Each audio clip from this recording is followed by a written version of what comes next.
Hallo Reisefreunde, wir stehen im Hafen von Pozzuolo, glaube ich, heißt dieses Ort. Ich verwechsel es immer mit Pozzuoli bei Neapel. Aber hier geht es nicht nach Neapel rein, nein. Da hinten könnt ihr die Fähre sehen und die bringt uns gleich nach Malta in Land Nummer 44. Wir sind super gespannt. Wir dürfen nicht draußen filmen, anscheinend ist das hier verboten, im Hafenareal zu filmen. Hallo Reisefreunde und einen wunderschönen guten... Deshalb ein bisschen verdrückt hier drin. Der Katamaran, weil diese Fähre hier, das ist die Schnellfähre, ein Katamaran, die Überfahrt dauert rund 1,5 Stunden, kostet gut doppelt so viel wie Grimaldi Lines ab Catania. Dafür hat die Fähre ab Catania dann rund 7 Stunden und deshalb haben wir uns jetzt nach dieser langen Fährfahrt von Livorno nach Palermo entschieden, hier lieber ein bisschen mehr Geld in die Hand zu nehmen, dafür deutlich schneller am Ziel zu sein. Was uns am Ziel erwartet? Wir haben ein bisschen gemischte Gefühle. Landschaftlich, denke ich, wird das ganz schön sein. Auch auf einer Hauptstadt mit gerade mal 6.000 Einwohnern bin ich sehr gespannt. Aber die Campinginfrastruktur, besser gesagt die nicht vorhandene Campinginfrastruktur, weil soweit wir uns informiert haben, haben wir überall nur mitbekommen, dass es da weder Wasser gibt, noch Entsorgung, noch sei einer der 2 Campingplätze, die eigentlich markiert sind, noch geöffnet. Wir sind sehr gespannt und kommt doch einfach mit.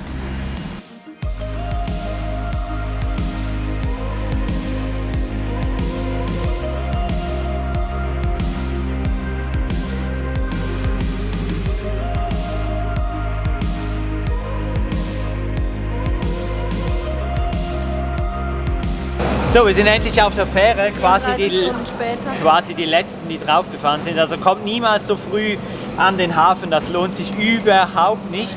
Aber ja, wir suchen uns jetzt mal einen Sitzplatz, vielleicht finden wir ja was, obwohl wir die letzten sind.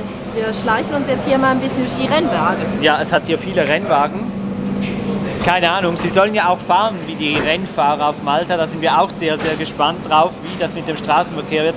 Sehr viele Unsicherheiten auf Malta, unter anderem auch der Linksverkehr. Steffi übernimmt dann das Steuer, wenn wir angekommen sind.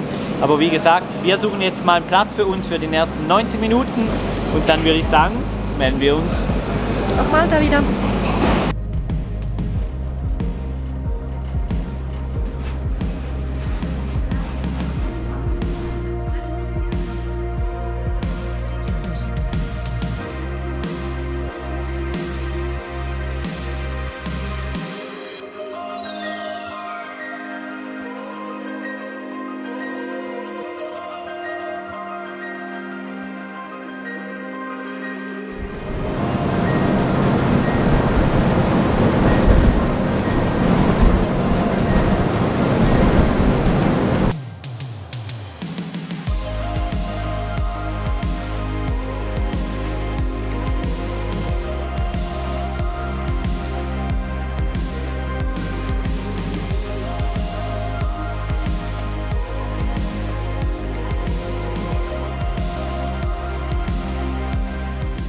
...90 Minuten später haben wir es geschafft. Wir sind da und eins kann ich jetzt schon sagen, nach Malta sollte man mit der Fähre unbedingt bei Tageslicht fahren. Es ist so genial rauszuschauen. Wirklich wunderschön. Ob es an Land auch so schön ist, werden wir jetzt schauen. Steffi übernimmt das Steuer, Linksverkehr. Freust du dich? Ja, das wird schon klappen. Aber freust du dich auf das Navigieren? Mal schauen, wie das Ganze klappt.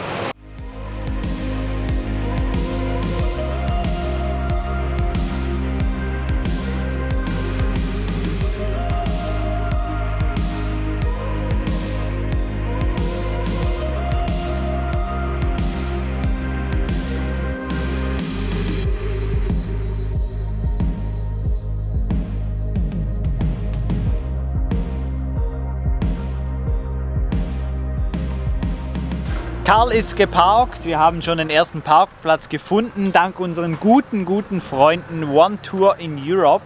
Die haben uns nämlich ein richtiges Programm zusammengestellt. Kleinreiseführer von Malta, weil sie schon so oft da waren. Und ja, ich glaube, es ist ihnen ein großes Anliegen, dass wir ihre Lieblingsinsel auch von der super Seite sehen. Und das ist für uns natürlich super praktisch, solche Informationen zu haben. Ja, und daran sieht man immer wieder, wie cool ihr Zuschauer von uns seid. Das freut uns natürlich mega.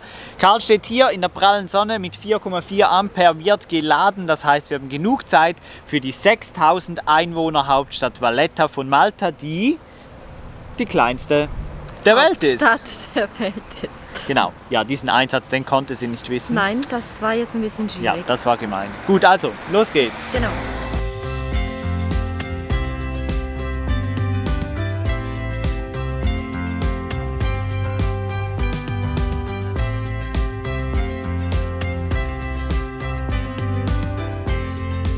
So langsam sind wir auf dem Weg ins Stadtzentrum. Wir haben soeben von der kleinen Insel, wo wir jetzt geparkt haben, haben wir eine Fähre genommen, rüber ins Zentrum. Die hat uns 1,50 € pro Person gekostet. Und ja, jetzt müssen wir hier noch einen kleinen Fußmarsch machen und dann sind wir da.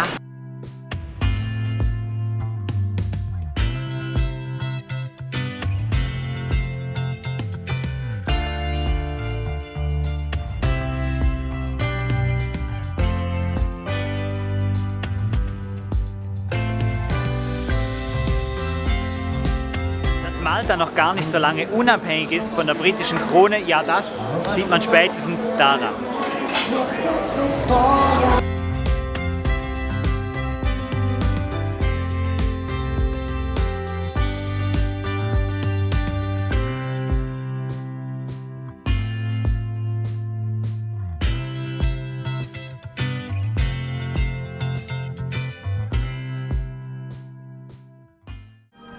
Ja, wem Heiraten an sich noch nicht exklusiv genug ist, der macht das an einem Ort, wie zum Beispiel da drüben. Ja, man hat dann ein bisschen mehr Publikum als die geladenen Gäste, aber ich glaube, der View und die Fotos, die ja dann als Erinnerung an diesen speziellen Moment dienen, die sind bestimmt einmalig. Wir sind übrigens heute ohne Karte unterwegs, ohne Stadtkarte. Genau. Wie fühlt sich das so an? Ein bisschen planlos, aber alles okay. Die Stadt hat ja, wie gesagt, 6000 Einwohner, das ist übersichtlich. Wobei das mit den 6000, das finde ich ein bisschen ein Witz, muss ich ehrlich sagen. Weil als ich gehört habe, dass die Insel selber dann irgendwo 450.000 Einwohner hat, aber die Hauptstadt nur 6000, na wo wohnen denn die alle? Ne? Ist ja jetzt auch nicht so groß hier, dass es Millionen von Einfamilien oder Tausende von Einfamilienhäuschen da draußen hätte.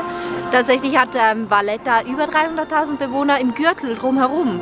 Also es ist einfach wirklich diese Insel quasi, die umgeben ist von den Mauern, so zack, Hauptstadt und alles, was da außerhalb gebaut wurde, Agglomeration, gilt nicht mehr als Hauptstadt.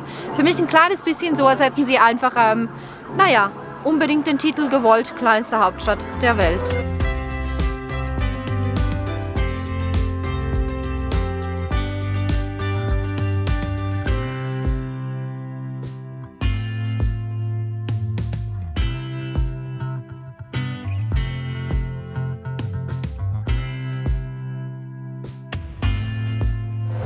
Wir verlassen Valletta schon wieder nach ein paar Stunden. War eine super, super schöne Stadt, sehr, sehr wuselig, aber so richtig mittelalterlich cool.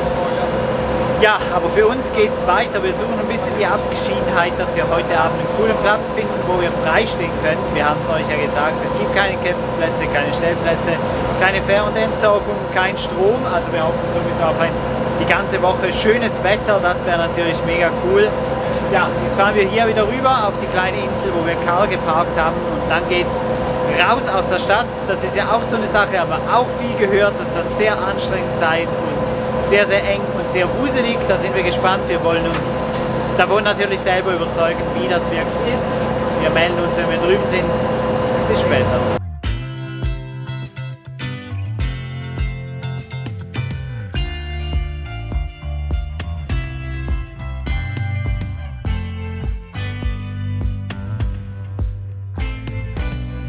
Wir haben ja eine italienische SIM-Karte, Wind, aber die funktioniert irgendwie hier auf Malta nicht richtig. Man hätte sich da irgendwie für ein zusätzliches Land registrieren müssen.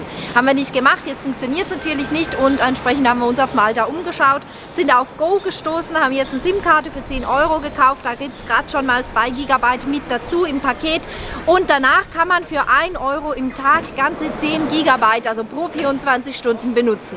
Das haben wir jetzt mal installiert, jetzt brauchen wir erstmal das kleine Package auf und danach mal gucken, ob das mit dem 1 € für 10 GB pro Tag auch funktioniert. Das wäre nämlich super.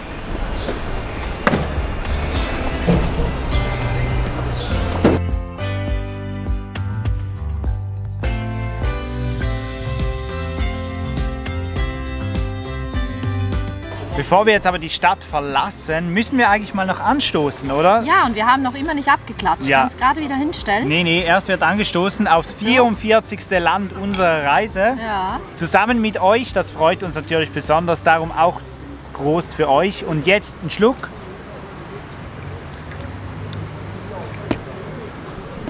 Und dann fehlt ja noch das Obligatorische. Genau. Ja, jetzt sind es noch 3. Du hast vorhin gesagt, du Ja, seist ja. so leicht melancholisch, oder? Ein bisschen sentimental so langsam. Ja, jetzt sind es nur noch 3. Als wir gestartet sind, war es irgendwie gar nicht greifbar, dass wir das irgendwann erreichen. Und jetzt stehen wir kurz vorm Ziel. Das ist speziell. Echt speziell. Also wir genießen hier noch die Drinks und schauen den Fischern beim Angeln zu.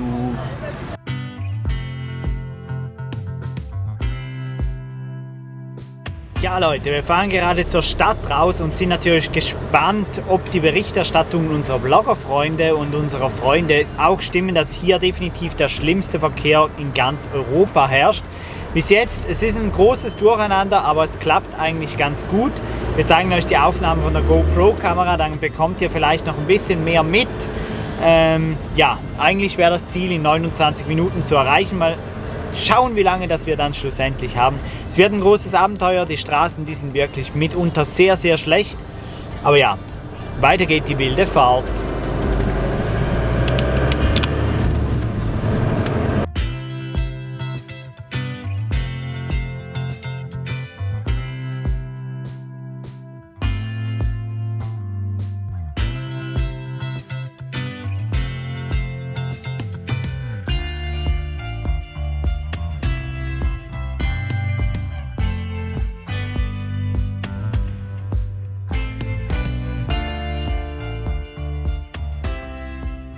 Wir haben es zur Stadt rausgeschafft und das Ganze unbeschadet. Ihr seht da hinten Karl, vielleicht wird das sogar unser Schlafplatz.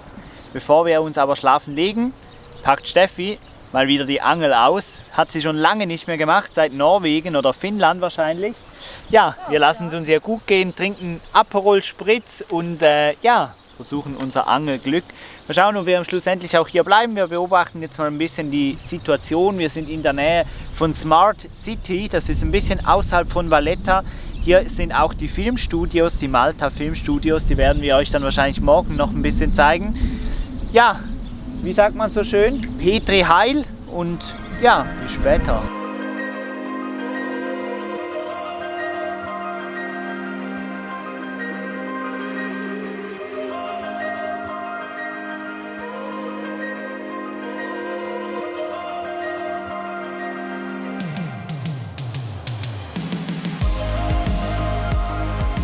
Ja, ich hatte leider mal wieder kein Angelglück, deshalb gibt es für uns jetzt hier nur noch ein schnelles Abendessen mit Cornflakes. Falls euch Malta genauso gut gefällt oder der erste Eindruck zumindest, wie es uns gefällt, weil ich bin ja echt total hin und weg, dann lasst gerne einen Daumen nach oben da, abonniert den Kanal, wenn noch nicht gemacht. Ja, ich weiß, der Spruch nervt, aber es gibt immer noch ganz viele unter euch, die uns zugucken und nicht abonniert haben. Und falls ihr schon abonniert habt, vielleicht ja die Glocke noch nicht angewählt. Auf jeden Fall wünschen wir schönen Abend, Mittag, Tag, sagt Louis ja jeweils so schön, wann auch immer ihr das Video schaut. Und wir freuen uns, wenn ihr auch beim nächsten Mal noch dabei seid, wenn es natürlich weiter über die kleine Insel Malta geht.